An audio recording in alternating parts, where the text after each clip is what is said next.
தமிழ்நாடு போதை பழக்கம் நிறைந்த மாநிலமாக மாறியுள்ள நிலையில் மாணவர்கள் தங்கள் குறிக்கோளில் இருந்து தவறிவிடாமல் கல்வி கற்று மேன்மையடைய வேண்டும் என அதிமுக பொதுச் செயலாளர் எடப்பாடி பழனிசாமி கேட்டுக் கொண்டுள்ளார். திருச்சி மாவட்டம் முசிறியில் தனியார் வேளாண் தொழில்நுட்ப கல்லூரியில் ஸ்பெக்ட்ரா கூட்டரங்கத்தை அதிமுக பொதுச் செயலாளர் எடப்பாடி பழனிசாமி திறந்து வைத்தார். அப்போது மாணவர்கள் மத்தியில் உரையாற்றிய அவர், அதிமுக ஆட்சியில் விவசாயத்தை முன்னேற்ற பல திட்டங்கள் கொண்டுவரப்பட்டதாகவும் அது ஆட்சி மாற்றத்திற்கு பின் கிடப்பில் போடப்பட்டிருப்பதாகவும் குற்றம் சாட்டினார். விவசாயிகளுக்கு மும்முனை மின்சாரம் வழங்கப்பட வேண்டும் என்று உத்தரவை வழங்கினதும் அதிமுக அரசாங்கம். அதற்கு முந்தி இப்போ பார்த்தீங்கன்னா இப்ப சமீப காலமாக ஒரு வாரத்துக்கு வந்து என்னை விவசாயிகள் சந்தித்து சொன்னார்கள், எந்த நேரத்தில் கரண்ட் வந்து எந்த நேரத்தில் போகுதுன்னே தெரியல.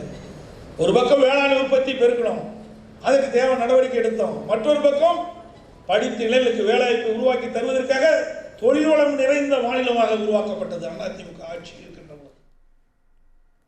தொடர்ந்து பேசிய அவர், தமிழ்நாடு போதைப் பழக்கம் நிறைந்த மாநிலமாக மாறியுள்ள நிலையில் மாணவர்கள் தங்கள் குறிக்கோளில் இருந்து தவறிவிடாமல் கல்வி கற்று மேம்படைய வேண்டும் என கேட்டுக்கொண்டார்.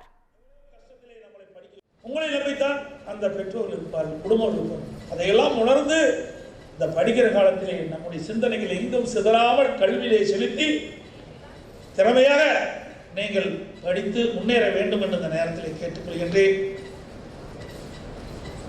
இன்றைய சூழ்நிலையில் பார்த்தா போதைப் பொருள் நிறைந்த மாநிலமாக மாறி போச்சு தமிழகத்தில். ஆகவே எந்த சூழ்நிலையும் நீங்கள் தங்களுடைய நிலையிலிருந்து மாறாமல் இருக்க வேண்டும் என்று பணியோடு இந்த நேரத்தில் கேட்டுக்கொள்கின்றேன். உங்களை நம்பி ஒரு குடும்பம் இருக்கின்றது, நாடு இருக்கின்றது என்பதை பார்க்கிறேன். எதிர்கால தமிழகத்தை, இந்தியாவை ஆள பிறந்தவர்கள் நீங்கள். அப்படிப்பட்ட வளமிக்க மாணவர்கள் செழிப்போடு வளமோடு எதிர்காலத்தில் வாழ வேண்டும் என்பது ஒவ்வொருவருடைய எண்ணம்.